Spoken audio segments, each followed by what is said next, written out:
Okay, welcome. Hopefully you all have stuck through this because you were hoping to hear us talk about universal design. If not, I apologize. Sorry, Bruce. All right, we'll see you later.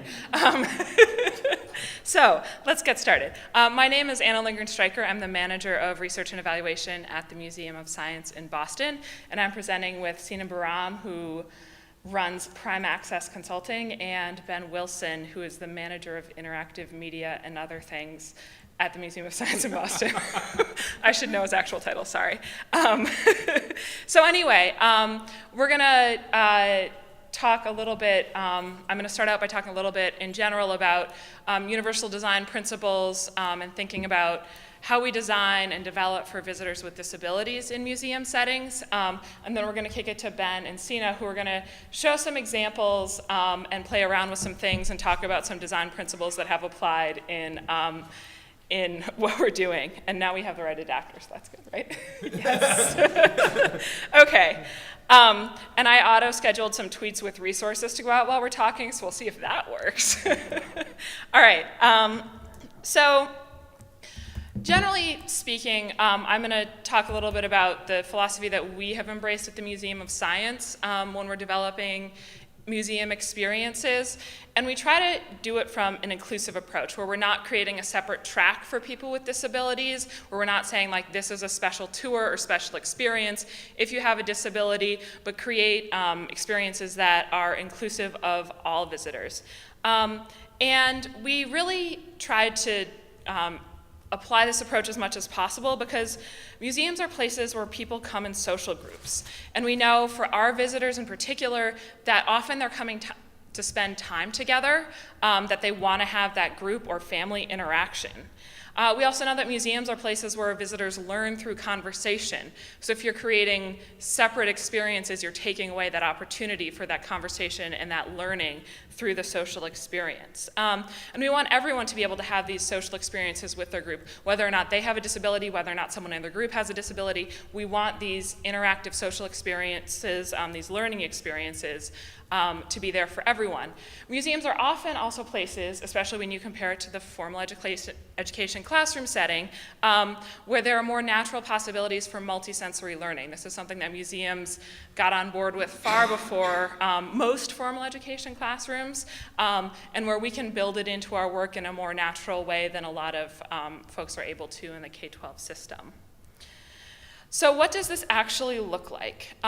We draw pretty heavily on a report that was written by an inquiry group for the Center for Advancement in Informal Science Education, or CASE, for those of you not in the science center field. This is an organizing group that is a clearinghouse and organizing structure for a lot of information in the science center and informal science field. And this group came up with a framework for thinking about the inclusion of visitors with disabilities in informal science center settings. And they thought about this in three key areas: physical, cognitive, and social inclusion. So with physical inclusion, you're thinking about, can someone physically interact with and perceive the space? So is it set up so a diversity of individuals can move around the space comfortably and safely? Is information conveyed in a variety of formats so a diversity of individuals can perceive it? Can a diversity of individuals manipulate or cause things to happen within the space? So that's really thinking about the physical design of things. Cognitive engagement is also important too, obviously. We think of ourselves as learning institutions. So here we're thinking about, is the information conveyed with a range of media to allow diversity of individuals to engage with it? Does it take into account a diversity of individuals with a range of learning and cognitive skills and backgrounds and experiences? And of course, the social inclusion, which is something that I talked about a little bit to kick it off. Is it set up to comfortably and safely foster interaction and collaboration between individuals regardless of ability or disability? And are the materials set up to foster these meaningful interactions regardless of disability? So that framework, the physical, cognitive, and social inclusion, is what we really base a lot of our design decisions off of, and the approach that we most frequently use thinking about those three prongs. So to dig into this a little bit more, when we're thinking about physical inclusion, frequently we draw on the principles of universal design. And universal design was really started with architecture and product design, but because we are physical designed environments in museums. A lot of these principles apply really nicely over to what we're doing. So here we're thinking about the design of products and environments to be usable by all people, so a range of abilities and disabilities, ages, backgrounds, interests, to the greatest extent possible. So this is kind of realizing that there might not be one optimal solution for everyone, but you're looking for a good solution for everyone. And without the need for adaptation or specialized designs. This is baked into what you're creating, to what you're developing, to what you're presenting. It's not necessarily a separate experience, but it's a part of what you're doing. We acknowledge that sometimes this isn't possible, that there might need to be some additional accessibility layers that you might need to add in if you can't do one solution for everyone, but we always try for a universal design approach first. To briefly run through this, the principles of universal design that the Center for Universal Design at NC State University came up with really do apply, I think, well to museum settings and museum interactives.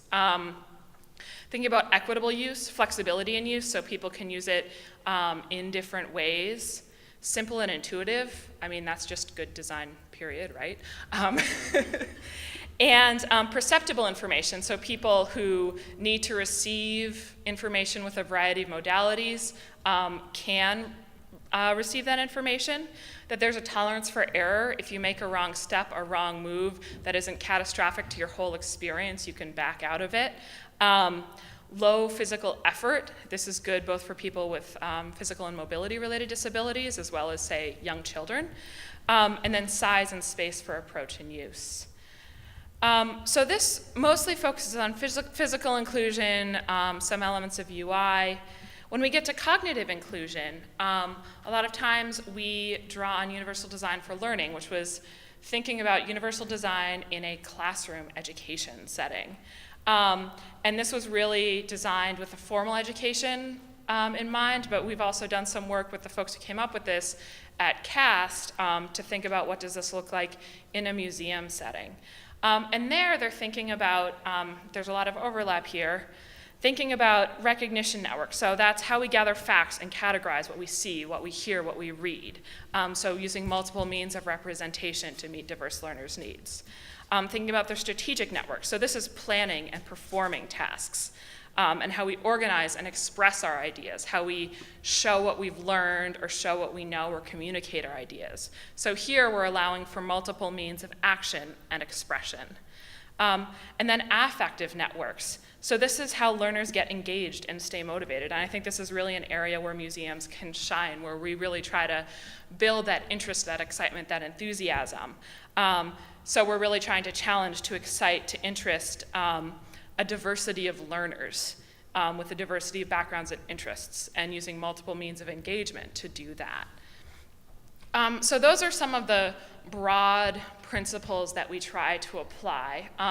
But I'm the kind of person who also loves to talk about process. So how do you actually make this happen? And how we make this happen is always an evolving thing that, depending on the project, depending on our scope, our scale, our budget, what this looks like always is a little bit different, and we're constantly learning about how to improve our own work. But here's what we try to do in our best case scenarios. So think about defining your audience up front. And I'm going to go into each of these a little bit more. Using personas, looking for in-house expertise and consulting with external expert advisors. User testing throughout the process, and collaborating with talented colleagues. So defining your audience is important. I am in research and evaluation, so I'm always trying to get people to think about the actual audience, not the imagined audience who is actually coming through your doors, you're not designing for yourself. And also, it isn't really helpful to say you're designing for all visitors. What does that actually mean? Actually think about the age ranges of people that you're trying to reach, their physical and cognitive abilities, their culture, their personal interests, and trying to really think in a concrete way about your audiences can really impact the design of what you're doing. One way that we have done this is by using personas. And we developed, and this is useful if you don't already have a good working knowledge of who your visitors are or how they might be using your museum or a particular experience. And at our institution, we developed some personas specifically of visitors with disabilities to help people think who weren't familiar about designing for visitors with disabilities or how people with disabilities might interact in a museum setting. We use this as a tool to help people think through that. And we developed this by drawing on existing data from real studies that we've done, whether it was prototyping sessions with people with disabilities, research studies we've done in the museum. And so this is not how we think people would use it. This is drawn from real data, composite personalities from multiple people. And each of them is identified by a name, has a list of background attributes relevant to their experience. So that includes some physical requirements, technical savviness, background interests, who they typically visit with, and some quotes that sort of encapsulate them and their experience. And we've got them up online, and theoretically, a link will be tweeted out as I speak. If not, I'll do it afterwards. Anyway, but this is a good concrete way to get people thinking about who are people with disabilities, how are they using the museum setting in the really early development phase before it makes sense to put it in front of actual users. And there are some folks at our institution who have been doing this work literally for decades, and for them it's less useful. But for new people coming in or for working with contractors who aren't used to developing for this audience, it can be a really useful tool as we're starting out. Using in-house and external experts is also important. Drawing on people with deep both personal knowledge as well as professional expertise. So not just speaking from their own experience, but they actually have developed a professional expertise in this area. So if your institution has an accessibility coordinator or an ADA coordinator, make friends with them, try to work with them. They're a wealth of knowledge, both about the technical regulations, as well as most likely they're really well tapped into various groups that serve and work with people with disabilities in your area. It can hook you up with advisors, can hook you up with users for testing, can advertise your efforts. And that's also true of once you make friends with external experts, as we have done with Sina, then you can build that relationship and really draw them into advising on your work. User testing. Nothing can actually replace hearing from real users through hands-on testing, I firmly believe. It's part of, job security for me as an evaluator, but I think it's also true as well, right? Good, we're awake, okay. So particularly if you're trying new things or trying to reach a new audience, it's important to actually put things in front of those audiences before you call it final.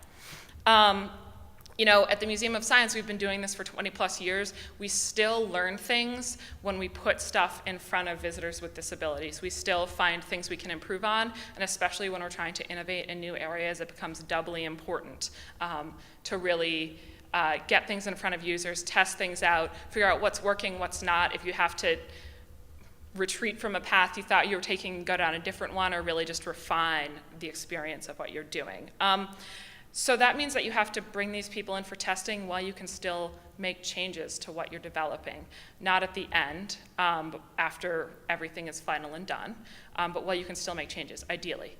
If you do bring them in at the end after everything is final and done and do testing then, at least record what you've learned so you can apply it to your next project. If you have to iterate from project to project because you can't within a project, less ideal, but you can still make use of user testing. And recruit people with a wide range of functional abilities.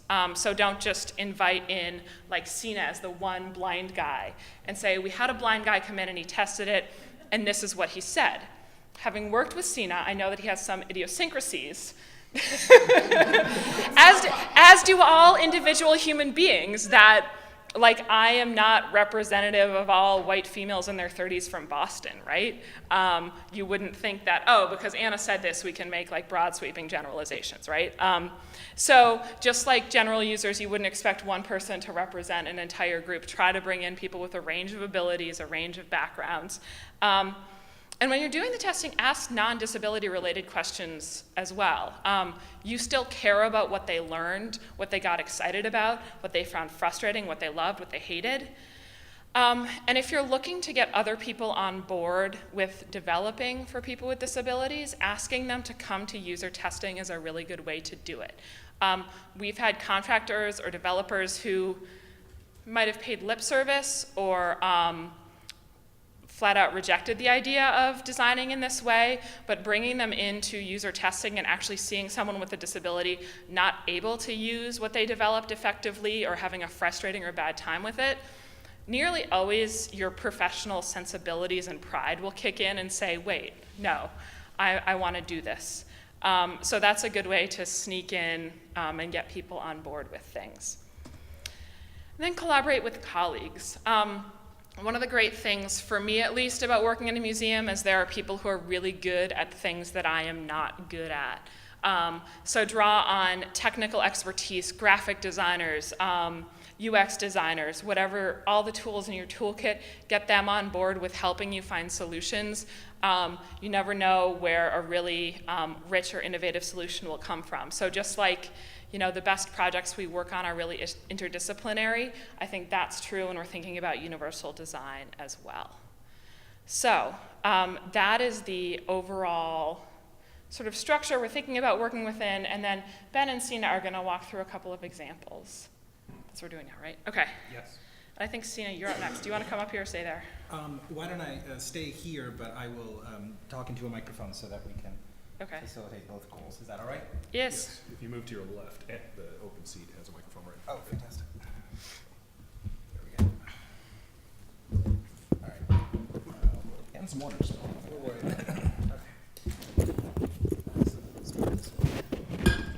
Okay, so if you'll forgive me, it's a little awkward to use this mic while standing, so I will break propriety and sit in the interests of accessibility. So what you see on the screen is the Universal Keypad, either that or Anna's messing with me, but one of those two things is reality. This is an example of, instead of one specific interactive, a method of doing things taken from the Canadian Museum for Human Rights in Winnipeg. And just to go over some buttons and what we have on the image. So we've got zoom in and out buttons, and this is for zoom. This is for low vision and enlargement users. We've got volume control, so this is up and down for turning the volume of the audio output up and down. We've got back, home, and help buttons. They're pretty self-explanatory, but back moves back in the interface. Home takes you to any interactive specific home screen, the starting screen, if you will, and we'll talk a little bit about why that's important.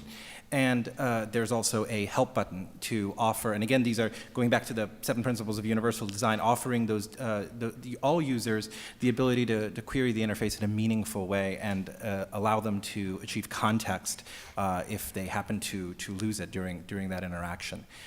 There's an audio button, and this audio button, what it does is it switches because we want it to cater to multiple groups. So not only does this work for providing information for blind and low vision users, as we've discussed via the fact that we haven't discussed it yet, but there is a headphone jack and that will have speech output, but also for low vision users, there's also for deaf and hard of hearing, or at least hard of hearing, audio amplification. And so that is the ability to raise the volume past what might be comfortable for blind/low vision users, but would be quite necessary to obtain that information for hard of hearing users. And that button toggles between those two states.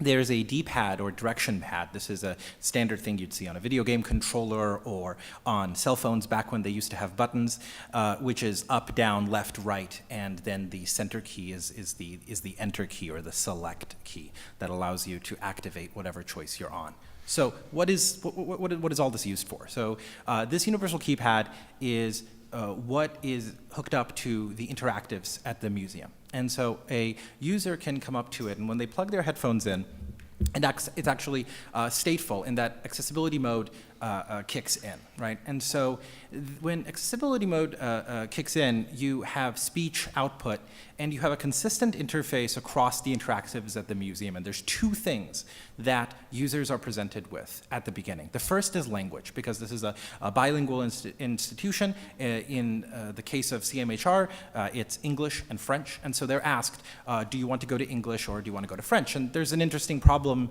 that we needed to solve even there, because if you're asking someone who doesn't speak English whether they'd like to go to French in English, then you've sort of failed by definition, right? Because you're not doing that natively. So what we did is we say, for English, press enter to continue, and there's a couple of other keys they can press as well, but we'll get to that. And then there's a pause, and then the message is repeated in French, but obviously giving them the instruction of how to activate French. Similarly, if they accidentally get into French, they hear in French, press enter to continue in French, which I don't speak French, so I won't try to replicate. And then in English, they're told, press any of the arrow keys to go back to English. So there's tolerance for error here in that even if you accidentally screw up and put it in French, you can get back to English. Again, that home button comes in handy as well, because if in any state of the interactive you get to a state where you're not comfortable or you lack context, you can always get back to this known state. And that's true for all of the interactives that implement this. After they choose the language that they want, in that language, they're then provided with speed control. And so this is the ability to control how fast the interactive is going to speak with them. And we chose 5 levels through we chose 5 nominal levels through some back and forth discovery, basically, and have it essentially very slow, normal, fast, and fastest. And this allows you to this allows the user, rather, to tailor the experience a little bit for them. It can be very frustrating if something is talking too slow and you want the information more rapidly, for example, like myself. But as Anna said, I don't represent all blind people or all people with low vision. And so some folks might want it slowed down, or sometimes there's a speech processing issue that needs to be taken into account. And even there, you'd like to slow it down. Maybe you're just wanting to practice your French. You speak a little bit of French, you're a native English speaker, but you'd like the French to be spoken slowly. So there are all sorts of scenarios in which providing speed control is a good thing. These two choices, language and speech, are presented to every user on every interactive that has the UKP, and what that allows for is this consistency of interface. So let's go ahead and go, Anna, if you would please, to the slide involving the speech role, the next slide. And so we actually just discussed this example, but this is or excuse me, actually, the keypad, the keypad bullets. You can bring those up. I skipped a slide on you. I apologize. Provides tactile key-based access. I think I'm on it. You yes. All right. Okay, I had already gone to that. Go ahead. Apologize. So just to recap on this, it does provide tactile keys. A lot of the interactives do have touchscreen components, and while it's not preferable to offer a keypad interface to a touchscreen interface, you would prefer that it's natively accessible, meaning that the same modality, touch, that is used by a sighted user or by any other user that can use it is used by a user with a different functional ability, such as somebody who's blind, for example. However, these were resource decisions that were made beforehand, so this is what you need to make the best of the current situation. And so it provides tactile-based access to those features. It also facilitates, as we talked about before, the audio description. So not only is there a screen reading component, this is the component that, for example, I'm using right now to read off the laptop or to read Twitter or whatnot, but also there is audio description, meaning that when there's video content, those videos have subtitle and captioning information for deaf and hard of hearing, but also have audio description. And audio description isn't talked about a lot, but is the idea of explaining auditorily what is going on visually in the video. And the other thing is each of the videos also have a signer. I was getting to that. So the third thing that all of them have is ASL. And so, well, excuse me, it's actually not ASL, it's, but is sign language. And so for sign language, there are some design challenges that we can maybe speak to offline, but basically the idea is now you're showing 2 streams of video. You're showing multiple video streams at the same time because you're showing a video that is explaining another video. And so there are some design issues that you need to take into account when inclusively designing media in that way. And then, as we discussed before, it also has Zoom functionality. Anna, now we can go to the slide that I mistakenly told you to go on. So this is an example of a speech rule, okay? And this is just one practical example. We don't need to geek out about this too much. But the general idea here is that this is a pretty consistent rule of thumb that's used on most screen reading platforms, whether it be Mac or Windows or iPhone or what have you. And the basic idea is that you want to follow a prioritization of the semantic information you're conveying, okay? And that's a fancy way of saying put the important stuff that might change up front. And the reason you want to do that is because if you imagine non-visually iterating through an interface, okay, you're going through a list of timelines, let's say. One example would be timeline item 1834, timeline item 1845, timeline item 1865, Civil War, so on and so forth. And all you're hearing if you rapidly go up and down is timeline item, and that doesn't work. It's not very efficient, and it can be very frustrating to the user. They're already needing to iterate through the interface linearly as opposed to spatially that a sighted user might do. So taking that into consideration is a very important thing to do when you come to craft things that are spoken. Crafting them correctly and with a little bit of forethought about what things should come first, then second, then third is very important. Does that make sense? And by the way, nodding doesn't work because I'm blind. Sina, I have a quick question. Go ahead. So if we don't have a budget to work with a consultant like you, Right. What would be a good way to encourage, for instance, a fully sighted team to think about something like this if we don't know what to consider? Right. You should write me into your grant.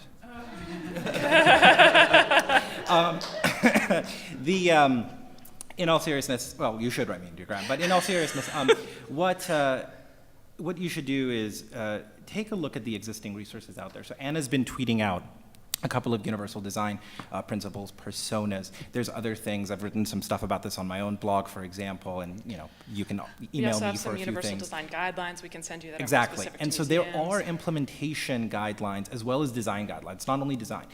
There's also resources that you can adapt to your specific thing. So for example, there's the WCAG, and I'll tweet this out, WCAG guidelines, right, for web content accessibility. You might be thinking, well, what if I'm not making a website? It turns out that those guidelines were really well written in 2.0, in WCAG 2.0, to not hard code their thinking about accessibility and inclusive design into the web. They really apply when you're talking about an iPhone app. They really apply when you're talking about even physical interfaces to a great extent.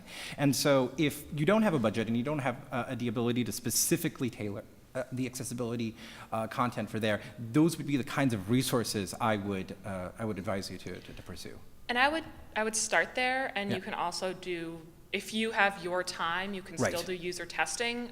Most frequently, if we're just asking people to test one thing or a small group of things, we give them free passes and free parking if they're coming in, and Yep. say like, we'll give you free passes, we'll give you free parking, come in and give us feedback. Yeah. So that's a way that it can be fairly low budget to get actual users in for testing. And also, I'd also note that we've had great experiences reaching out to groups in the community too that they're enthusiastic to be included in the process. So. Yeah, and that's the other thing. You've got a set of users that, for the most part, are enthusiastic about being included and have some very strong opinions. And so one of the things to be careful of there is also to increase your sample size. If you're not going to go with someone who's specifically trying to include, have a broad piece of advice and is got the professional training for that, then you really do want to use sample size to your favor so that you don't bias it towards a single contributor. I think that's really important. So, rules of thumb? Just a quick follow-up question. Please. On that. What you just said about sort of hearing the audio, it not being a spatial way of going through the content, would providing sort of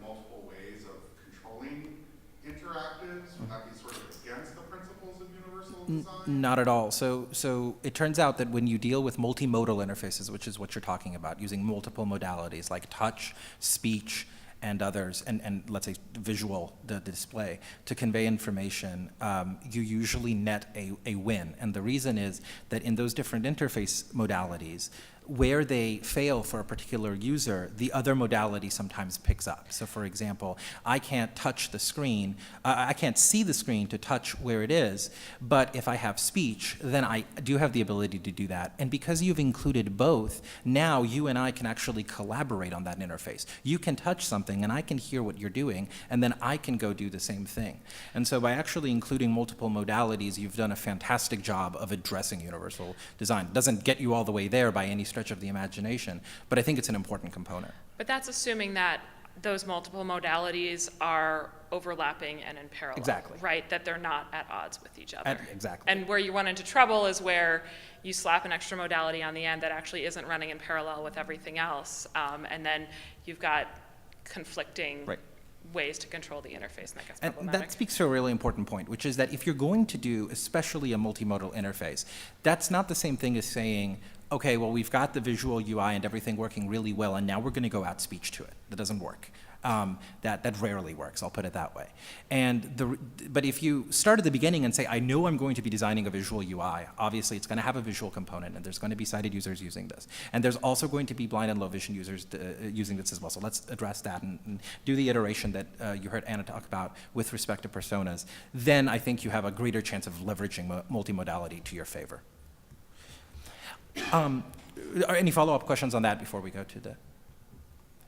So here are a couple of rules of thumb that we found helpful when working with CMHR, and so I wanted to go over a couple of those. These are by no means exhaustive, but I feel like they offered a good basis for discussion, and every single time we would discuss universal design, inclusive design, accessibility with developers, these issues they were a recurring theme. So I figured we should go over a few of them.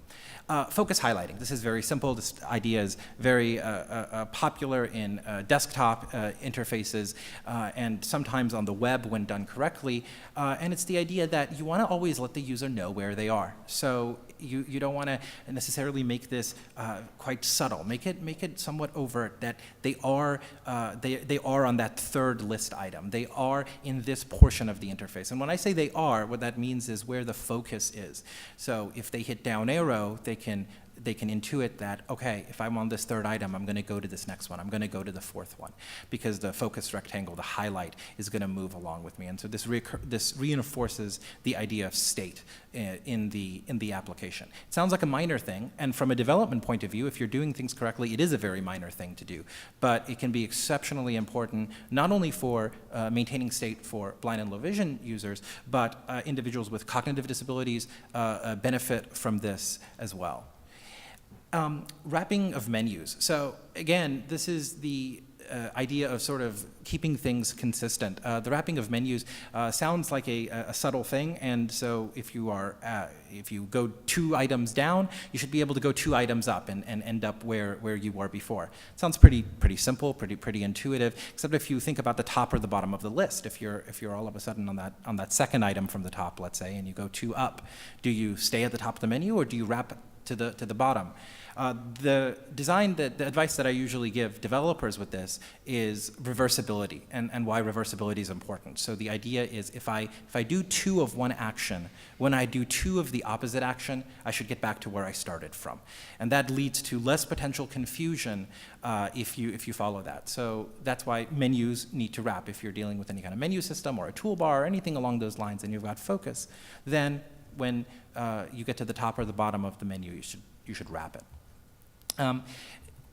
Intuitive activation. So this is the idea that, okay, we've got these wrapping menus, they offer state, the focus highlight is there, and you want to offer a very consistent way of activating them. None of this, well, we'll hit down arrow to activate it, or things of that nature. And that comes up. It comes up a lot because maybe there's a thinking at the beginning that makes a lot of sense, but realistically, it's confusing, right? So if you've already established, so for example, when they were selecting language at the beginning, we have that consistent interface across interactives, and they pressed one key to activate it. Don't switch that up on them halfway through the interactive. Don't switch that up on them just because you might think there's a special screen. So consistency in terms of input is just as important as consistency in terms of output. That's the main idea between intuitive activation. Stateful position, we talked about this with respect to focus highlighting a little bit, that the user knows wherever they are. But then there's another component to this, which is remembering where the user was. So sometimes what happens is you'll have interfaces, and this came up with CMHR, for example, where we had nested menu structures. We had menu structures in which, when you were on a screen, you would select something. Let's say there were 3 choices and you selected choice number 2. And then there was a new screen with some things that could be done, experienced, read, and then you would go back. And when you only have 3 choices, it doesn't seem like a big deal to reset the user back to the top. But when you have a list of content, and especially a linear interface like arrow keys, down, down, down, up, up, up, going through it, then it can be very arduous for the user to be on list, they're on the 13th item, they've gone in one level, they come back up, and now they have to arrow all the way back down. So you've cost them a great deal of keystrokes. And more importantly, not only just cognitive load, but irritation, and the potential irritation factor can go up a lot if you don't remember where they were. Sometimes it might not make sense to do this. For example, you need them to make a decision when they go back to that home screen. So you need to take this with a grain of salt and adapt it to your specific interface. But for the most part, if you do have a nested menu structure, it's usually a good idea to have a remembrance, a state of where the user was, so when they go back there, that's where you return them. And the last one is automatic reading. So this is the concept where oftentimes what ends up happening is at the end of a series of selections, whether it's a timeline, whether it's a list of buttons, whatever it may be, there's content at the end of the tunnel. And that content is delivered, and maybe it's video, maybe it's audio, maybe it's both, or images, or anything, a lot of text. And so when possible, the automatic reading of this content, when it is expected, is a very good idea. And I want to clarify when it is expected. There's one golden rule I'm going to add to this, which is that there's a lot of controversy right now, but the rule of thumb advice is don't autoplay videos on a website. When you go to a website, don't have the video start up automatically. And there's a lot of reasons for that we can discuss if interested. But in an interactive, where the expectation is to arrive at the content and experience it, then forcing the user to perform an extra action to read a page full of content is somewhat redundant. And also, it's somewhat hard to discover. So this was the reason that we actually did it at CMHR, where we had timelines that would result in some very valuable content, but it was sometimes hard to discover that that content was available and that there wasn't just a menu item with one choice in it. So the idea here being that when you land on content, automatically read it or play it so that the user is able to experience it. Those are a couple of those are examples of the UKP and how we did sort of a framework for accessibility at CMHR. I know Ben's got a couple of other examples, but before we go on to those, are there any questions on that? All right, Ben, you're up.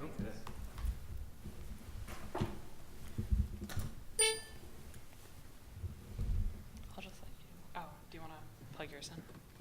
Let's try this before we Okay. do this again. I'll No guarantee. So as a casualty of our technical resolution, there's a couple of things here that likely will have some very poorly scaling fonts, so I apologize for that. But what we're really looking at is a couple of examples that we did where rather than what winds up happening often, you tack on the accessible interface after the fact. We really were looking for a way to incorporate that in the beginning. And we did that through a couple of different projects over the last few years. The first one I'll talk about is a project we did called Provocative Questions, which is a subset, I'm switching to it right now if you were.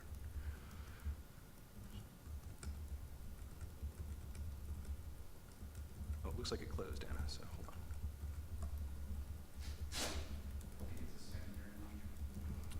Yes. Yes, it is. No, the task completely closed, so, and it is a secondary monitor.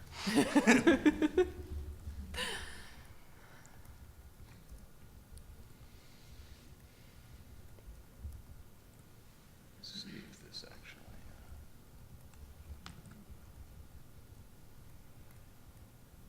fires up on the correct screen. No. Ooh. That's, Let me just I'm just going to disable mirroring. And that'll take Yeah. care of it. that should work better.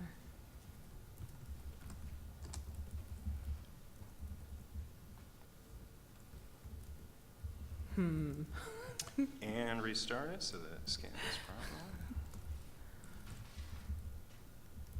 So anyway, as Ben is doing this, I'll riff on some background of this. So one of the, There we go. hey, look, I just need to Yes. start talking and magically So it it worked. worked. Okay. So this is an exhibit that is based on socio-scientific argumentation. And the really idea was to engage visitors in sitting down and having a conversation about a variety of provocative questions that we're changing out periodically in the exhibit hall. The graphic you see here in our introduction is of two people sitting across from each other at two touch screens.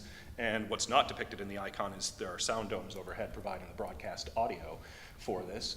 To sit across from each other, and this is just a scaffolding activity for a conversation. So this particular one, let me double check the content I had in here, I believe was about, should parents know all of the genetic information about their future or newborn child? And we change these out about every 6 months. This is an activity that is purely touchscreen based, but we obviously wanted to be able to make it as universally designed as possible. And two of the real trouble areas with touchscreens obviously are low mobility and blind and low vision audiences who are going to be participating with this.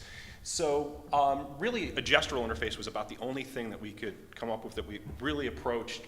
You could use any part of the screen that you were comfortable using. You didn't have to touch something very specific on the screen, even though we can provide screen cues.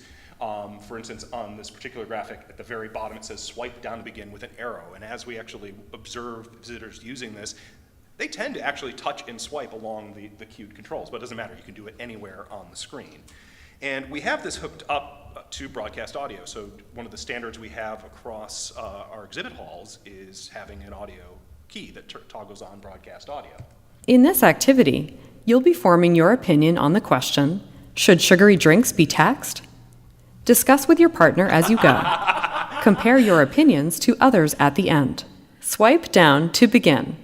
And we swear that we match the audio tracks to the on-screen tracks in the actual museum. This is what happens when you copy files over in a hurry to a computer. Anyway, so as we swipe down, and this is a lot harder to do with a trackball than it is. Select the statement that best matches your personal experience and add it to your case. Statement 1 of 2. A tax on sugary drinks would affect me personally. Swipe right or left to explore your options. Swipe down to select this statement. Swipe up to review your case.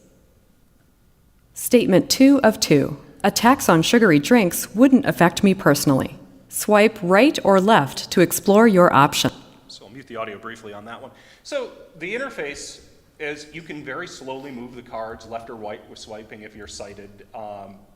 It's just behaving that, it's bubbling the same exact event that's handling the gestures to it, so that there is a direct kind of visual feedback to every action you're taking in the component, but it doesn't depend on it in any way.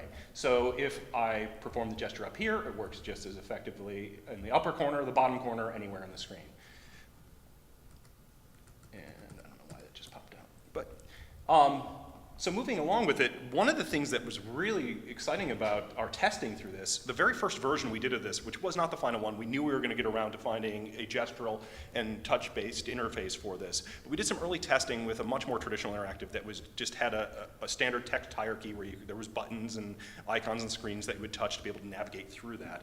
As the sort of 3 sections that we have associated with the interaction involve selecting a personal experience that's relevant to the question of the time, supporting scientific evidence in basically a summary of a variety of studies that were done, of which 9 seemed to be the right amount for the content-heavy side, but also was a tremendously large number to have visitors actually be interested in reading all of these different research summaries. In our first version, we had 9 buttons on the screen, each one associated with it. You touched one of those, and we generally found when we were analyzing it, the top left 2 or 3 were the only ones that were being used. When we moved over finally to our final vision on this, which is the cover flow mentality where you're swiping through a list, we were actually finding that most visitors were navigating almost every article in the entire experience. So it's one of those real great examples of what initially seemed like a accommodation allow you actually wound up making the activity so much better for everybody involved. And really, the scientific evidence is one of the core pieces of this to be able to have an informed argument or discussion about the topic. I'm going to briefly switch over to something else because the other thing that the generation of this provided was a framework that we could then use for a variety of other pieces. One of the things that winds up happening often is you think, if you're having to do such an amount of development and R&D on a particular project, thinking more deeply about it for so many different variables and so many different audiences winds up sometimes seeming problematic or heavy or just too resource intensive. It's not actually, if thought about properly, and if the tools become portable. You do it once, you're going to learn from that, and it's going to be much more effective the next time. Another exhibit we have at the museum involves a really crazy room that we have, which is all the personal belongings from the study of Colonel Francis Thomas Colby, who was one of the largest and earliest benefactors of the museum. Matter of fact, the main Museum of Science building is built in a large part due to his gift. And continued on his gift, we had to recreate his trophy room from his home after he passed away in exact detail, to the point where the fireplace even has to work by obligation of the contract. And traditionally, the access to this exhibit was staring through a pane of glass. And you just kind of, if you're able to see everything beyond the pane of glass, there's a lot of interesting trophies, creepy animal skins, vintage guns, pictures on the wall. It's a fascinating and deep room. But the an umbrella holder made of an elephant's foot. Oh, yes. So we knew that for anybody, even just being able to stand behind this pane of glass, there was no access to any of the stuff that is in the room. And the stuff's really what's interesting. Everybody asks questions about what is this, why is it there? In many cases, we have no idea, but because it was just itemized on a list and brought over to the museum. But in some cases, there were some really intriguing stories. Or the items themselves are just fascinating just to even see that they're in there. What really tempted us was being able to, rather than just have a hierarchical web page where you could go through and find all the items in the room, was to really treat it as much more of an exploration. So what we did is kind of borrowed on adventure gaming in many ways, where you're placed in the room and you're able to move through it. What we did with the exact same gestural interface and the behind-the-scenes XML node navigation that supported the provocative questions was map those gestures to navigation through a room, and each one of those nodes brings up content. So if I turn on the You audio, are standing on a large oriental rug at one end of the Colby room. You are facing south. This trophy room is lined with pictures and mementos of Colonel Colby's travels. The walls are adorned with stuffed animal heads and skulls, while skins hang down from the rafters. A leopard skin drapes over a small wooden folding chair. In front of you are a large wooden table holding a sculpture of a rhinoceros, a decorated chimney at the end of the room. Swipe up to explore what's in front of you in more detail. Swipe down to move back or wait for more choices. Swipe left to turn left. Swipe right to turn right. You are standing on a large oriental rug at one end of the Colby room. The wall is adorned with animal trophies and black and white photographs. You are facing west. In front of you are a grandfather clock, a small writing desk, a gun case full of rifles and pistols. Swipe up to explore what's in front of you in more detail. This small writing table is covered with African sculptures. If you open the drawer, you will find a license plate, a hunting license, and a photo album. Swipe up to open the drawer. Swipe. The license plate inside reads, Repeal 18th Amendment. The 18th Amendment to the U.S. Constitution prohibited the sale of liquor in the United States in 1919. Colonel Colby was apparently not in favor of it. The 21st Amendment repealed prohibition in 1933. Presumably, the colonel was pleased. Swipe down to move back.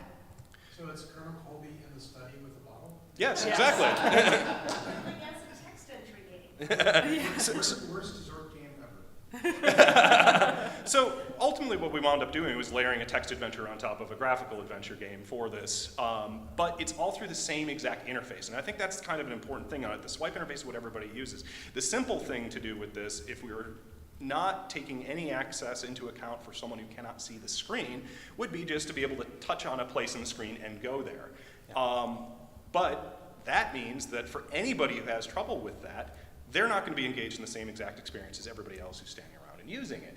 And groups can collaborate on this through the exact same methodology for using it. The other piece about it is we don't have information on every single piece in this entire room.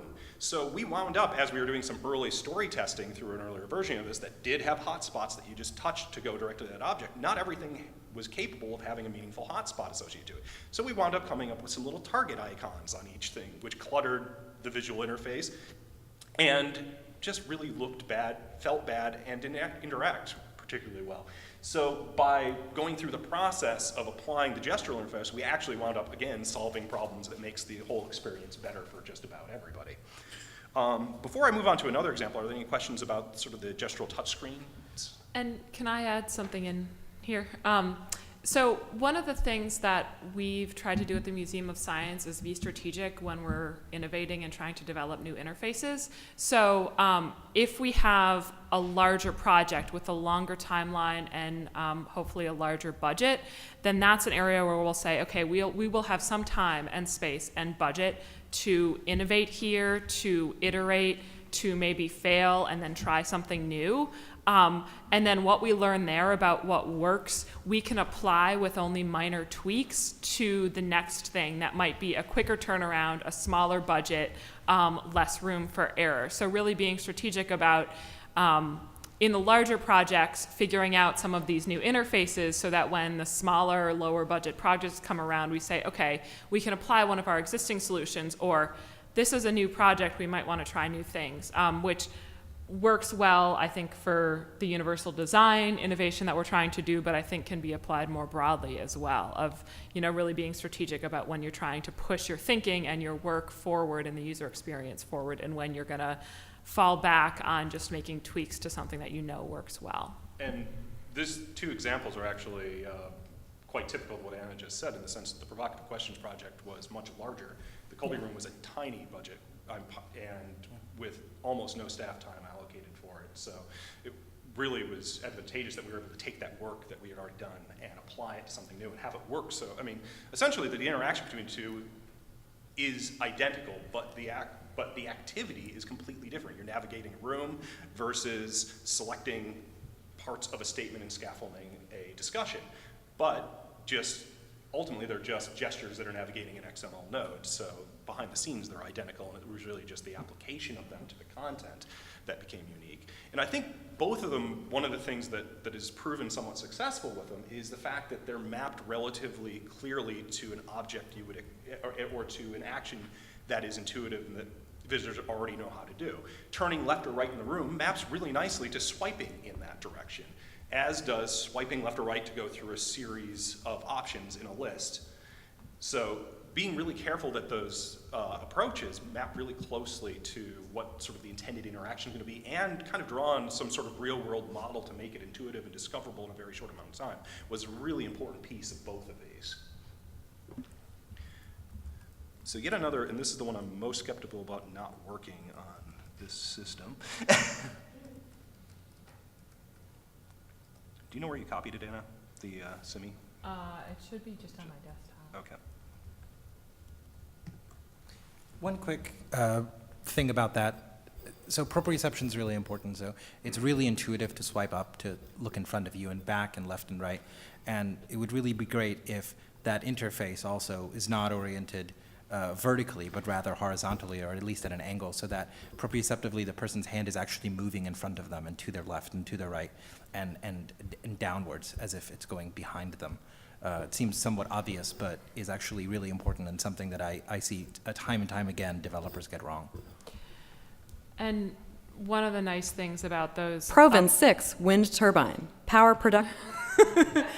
one of those nice things about using the swipe interface of up, down, left, right is you can really build in a fairly high tolerance in there, and those are gestures that are really easy for people with limited mobility or who are blind to make on a touch screen. So if you're asking them to draw certain shapes or do some more complex motions, that is more error prone, but the up, down, left, right swipe, you can build in some tolerance for error when you're building your gesture library, and you can also, that's also an easier gesture for people to execute. And I would follow that up with saying that actually did a fair amount of work fine-tuning what would constitute the action that represents that gesture. How many pixels actually to the right or to the left or to any angle are we actually checking against to draw that line for the gesture? Because that really helped a lot with testing with groups with low mobility. Some of the out-of-the-box swipe libraries we used, they have kind of a fixed swipe is this, it will always be this, one size fits all. We built one to be configurable so that we could, the time it takes to draw that gesture, the amount of pixels it covers, and what angles are being captured as a positive, up, down, left, right, anything along those lines, we had some fine-tuning and control over. So the last example I'm going to show, it comes out of a project where we're really looking at some multimodal ways of representing data and provide some data exploration. We have an exhibit at the museum that has data piped into it from a wind lab, which is basically an array of wind turbines that are on the roof of the museum. And each one of these has a very different performance characteristic depending upon the speed of the wind, and a lot of that has to do with the physical design. So, and this is a project where the iteration, I think, was one of the most important pieces towards getting to something that was usable with it. We went through a gamut of really tricky prototypes and ideas. We wound up having tactile buttons which have a 3D printed shape of each of the turbines in front of it, and a sonified graph of the power performance over wind speed, which you'll see in a moment. We tried some very interesting interfaces. We had jets of air that were forming a curve of the graph. If you moved your hand slowly over it, you could potentially feel that trend, and we were really enamored with that idea. We coupled it with a leap motion so that you're capturing the gesture in the air as someone was moving over the interface, and it was sonifying data at the same time, and it sounded like we'd hit every modality possible simultaneously with the reinforcement on the screen and the tactile air jets and the audio layer on it. And when we started testing with visitors, they played it like an instrument. And did not even notice there was a graph there. It was really fun to wave your hand across an air jet and have it make a noise. So it was one instance where we provided too interesting an interface that, even though if you thought about it mapped well to the content, it didn't really support the action of exploring data. So each one, when you push one of the tactile buttons that again has a 3D printed icon on it, you're prompted with a graph that I muted the sound. On this graph, the horizontal axis shows the wind speed in 5-mile-per-hour increments. The vertical axis shows the power the turbine produced in 500-watt increments. You can either touch the horizontal line along the bottom of the screen to hear the trend line, or touch the large rectangular graph area above to explore individual data points. A higher pitch means more power was produced, and static means there is no data at that point. For more information, press the square button mounted on the tabletop. Now you can explore on your own. So we actually have forced that introduction on the very first time you hit a button. It really sets up the controls in both an audio and visual format. It highlights the elements on the screen as the voice is being read aloud.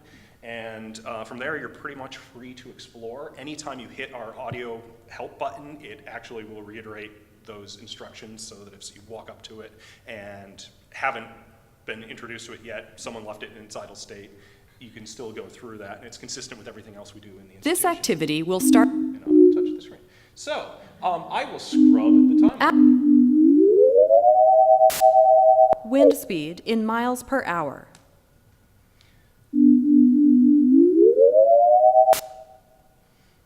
Or touch anywhere on here and Turbine produced 1,624 watts in winds of 13 miles per hour. 4 data points. so basically, the last piece that's important to note about this is to reinforce the visual grid setup. We have a tactile overlay on the touch screen. So every part of this screen that's touchable has the grid reinforced. So you know essentially where the area of the data is being This mapped. activity will start over. And this was set as an aggressive timeout for development purposes, which, again, copying files very quickly. So the hope is by being able to move through Skystream wind turbine power production graph. by being able to move through each one of the tactile buttons, AVX 1000 wind turbines power production graph. really reinforces sort of the comparison of the performance characteristics of each one of the Swift buttons. wind turbine power production graph.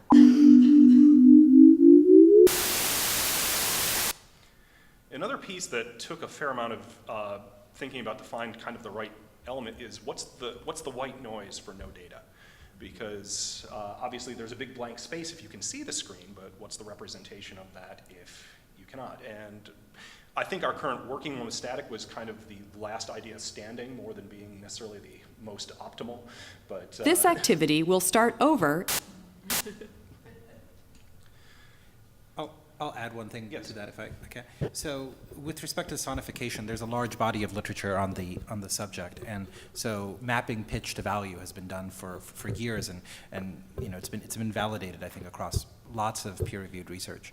The use of static actually comes from how a lot of sonification represents negative values, but because we didn't have negative values here, that was co-opted to represent the space on the graph, and I think it's a pretty good choice for that because it's uniform in nature. So the static is consistent and it's always blank, but it gives you that time element to know that there's a larger blank as opposed to a smaller blank. So there's some subtleties there with respect to sonification that really matter. The other one, if you noticed, was that there was a little bit of warble in the frequencies. It wasn't just a square wave or a smooth sine wave, and the reason for that was not only a little bit of optimization of, hey, this is going to be in a potentially noisy environment, again to bring it back to tolerance for error from universal design principles, but also because that sound helps a little bit more with point estimation. It gives you a little bit more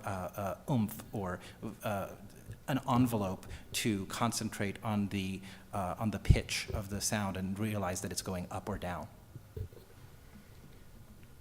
So that completes kind of the demonstration of the three components that we've designed, hopefully to be able to allow it to be used in exactly the same way by as many people as possible. Any questions for any pieces? And something else, the project that Ben just talked about is something, it's NSF funded, and we've been sort of chronicling its development and making some of the resources associated with it available. And so we can tweet out a link to that. You can actually download all of the code for this, right? Yes.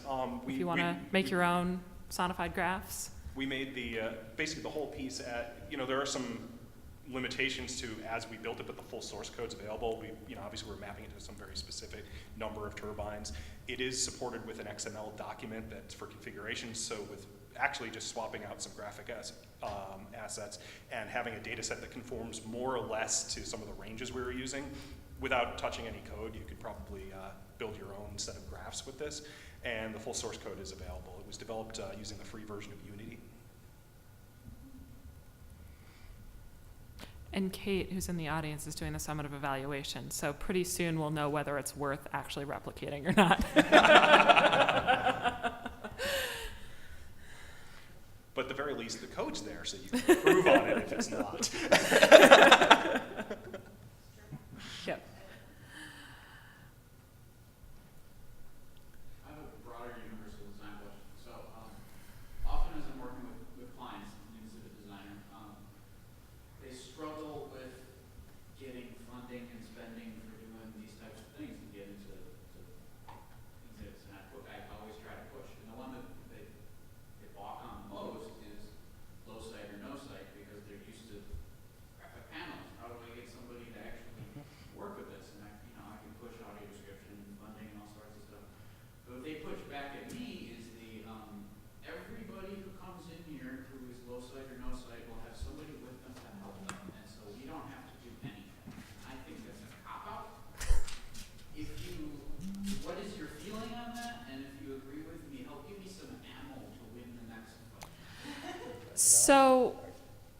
start, and then I'll let Sina come in for the finishing blow. So from our own institution's perspective, it depends on who you're talking to, right? So there's sort of like an equity social justice argument if people are open to that, to say like, we want people to have an equitable learning experience. We want people to be able to equally engage in things, that this is a group of people that is not well served by our formal education system, and we don't want them to feel like they're not included at our institution as well, right? So that's one argument you can make. We have found that making multimodal exhibits actually increases stay time and increases visitor learning for all visitors, not just visitors who are blind or have low vision. So that argument that it's actually creating, when you're reinforcing things using multiple modalities, it's creating a better visitor experience. The idea that audio output will just be used by visitors who are blind actually is not true as well. We know that kids who are learning how to read will use audio labels, that English language learners will use it to follow along with the text and listen as well to help them, that people with a lot of print-based disabilities, dyslexia, things like that, that they can rely on the audio as well. So it's a slightly broader audience. And another argument is that we have a rapidly aging population. And these are folks who might not necessarily self-identify as having a disability, but they will use some of these multimodal and assistive approaches if they're built into the experience. Like if you have to say, like, I want a separate audio guide for people who are blind or have low vision, they might not do it, but they'll use it if it's built in. And that's a group with money to burn who like to do these arts and leisure activities. So really meeting the needs of that aging population is important as well. So I think Anna did a really good job handling all the, giving you some ammo. So I might speak a little bit to some of the social strategy involved in that. If you think they're open to the social equity concept, one of the things you might be saying is, with a little bit of snark, but frankly is important, is what I hear you saying is that people in wheelchairs don't come to my restaurant because it's upstairs and therefore I don't need to do anything about it, right? I've never seen anybody with a wheelchair before because it's an illogical argument. There's an assumption though, there's a factual assumption that what they are observing is folks being accompanied by someone else. So if they actually do care about the exhibit, I think you should open them up to a little bit of the various downsides that come along from having someone else's interests dictate your experience through something. She's laughing because we've experienced this before. At a computer museum in which I was geeking out about a PDP-1 because it was amazing, and Anna was like, it has switches on it. Can we please go now? And he was like, tell me about X and Y switch, and I'm like, which one is that? I don't know. So this was a difference in priorities here, right? So when your sighty doesn't have the same priorities as you do, it doesn't work very well. So that's the first thing. The second, though, is that I think there's a strategic argument you can potentially make that usually in our society, wealth is accumulated as you grow older. And so as a result, when you grow older, you also start losing some vision and things like that. And it only takes one rich donor that happens to have a visual disability to be turned off to really make that ROI argument.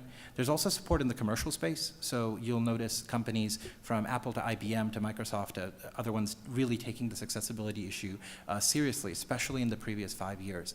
Microsoft, in fact, commissioned 2 different studies. I believe they were both done by Forrester. I know the first one was. And this was when they were developing Vista and then Windows 7, in which exactly what Anna said, they took the approach of instead of calling it instead of having the wheelchair icon for disability along, for the zoom and narrator and the other accessibility features in Windows, they changed it to like the usability center, right? And the questions they asked made sure to try to probe this, not identifying as having a disability issue. For example, they said, is the newspaper hard to read in the morning, right? And everybody complains, yeah, those damn publishers, they always make that thing too small, it's 6-point font, I can't read anything.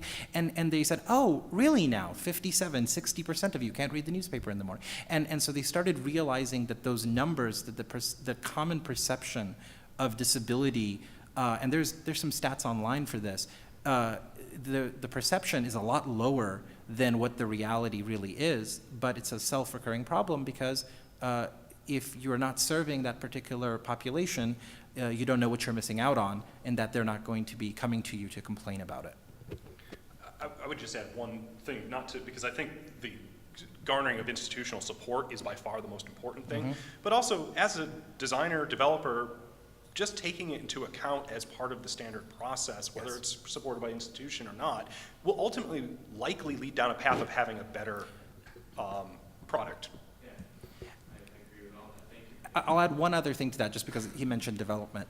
As a developer, especially in the context of the web, if you implement accessibility and these WCAG guidelines that I talked about, you have done 90+% of every piece of coding required for mobile. And those two things are going hand in hand. And a lot of times, the business argument there is, if you want mobile to work well, every single thing for mobile is a subset of what you have to do for accessibility.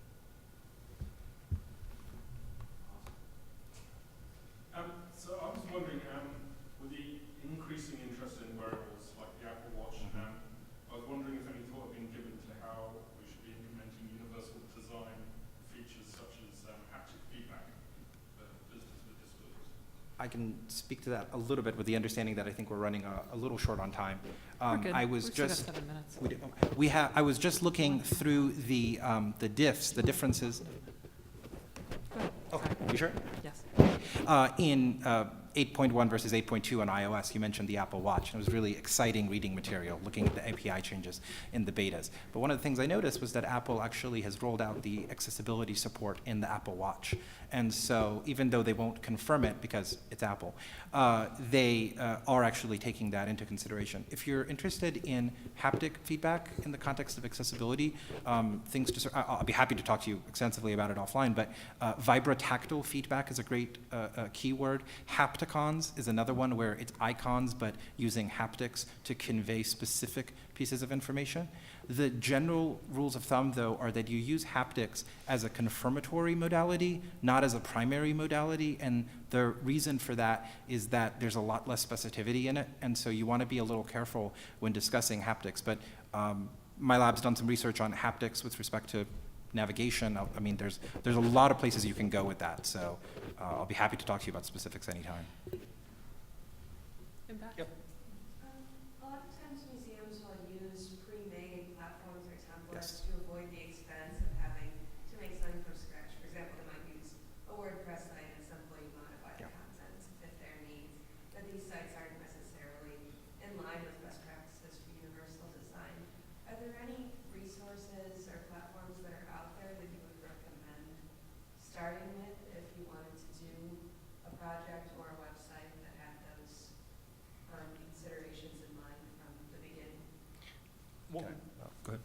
I was just going to say, I think a lot of the, and Sina, if you want to jump in too, a lot of the standards that Sina was mentioning, Yep. are actually critical for just any kind of web application across the board. So unfortunately, as you probably well know, there are thousands and thousands of good and bad examples out there. As far as support out of the box, that's trickier. I can speak to that. Yeah. So support out of the box, what you're starting to notice in certain large open source projects is that self-certification is a thing. And so, for example, specifically you mentioned WordPress. WordPress is reasonably accessible out of the box. They have a great accessibility team over there. And in 4.0, 4.1 actually being dropping in December, they're going to start doing something very different. Instead of, on WordPress right now, when you go to plugins, they say this plugin has been tested for accessibility. They're actually switching that up in the next release, not the one in December, but the one after that. They're going to go to this plugin has not been tested for accessibility, and they're really trying to put some pressure on plugin developers and theme developers. The nice thing about something like a WordPress or other content management systems is that they have made extensibility a goal, not only for accessibility, but for security, but for modular design.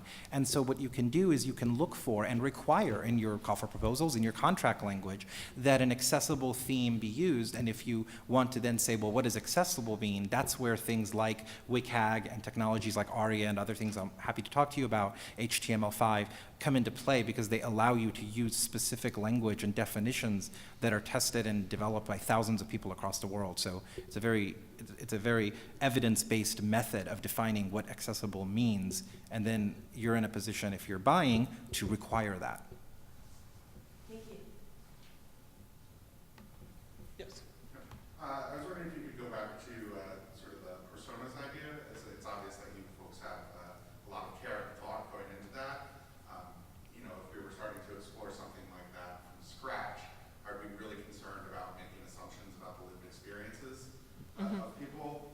And sort of, how did you start off in sort of the beginning of that process to avoid that?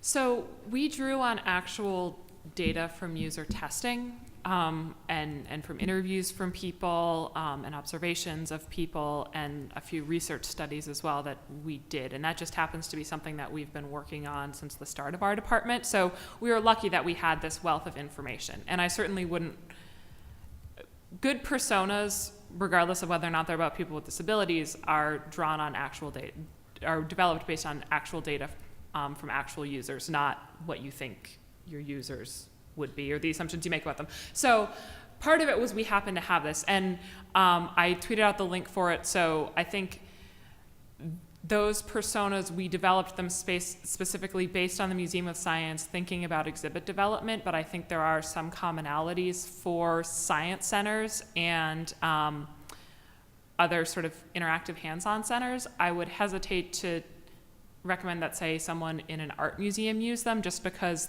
there might be different expectations and motivations when you're visiting an art museum than a science center. And Kate has thoughts on this one. When Anna and I did testing with blind visitors and low vision visitors on a multi-touch table-based piece, we got a lot of other sorts of data on how much they hated art museums. Fascinating, except in England, right? So there was a whole contingent there that talked about how actually English art museums are much better in dealing with.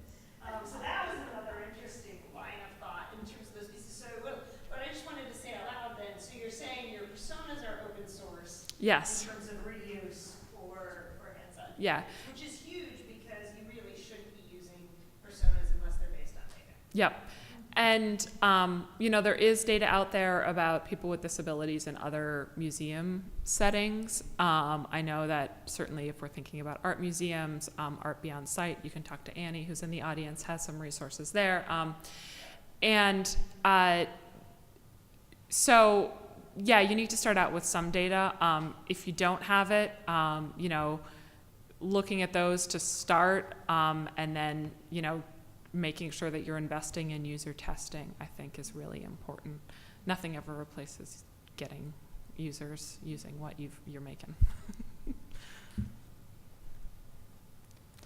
All right. Thanks so much for coming, Thanks guys. so much for coming, everyone.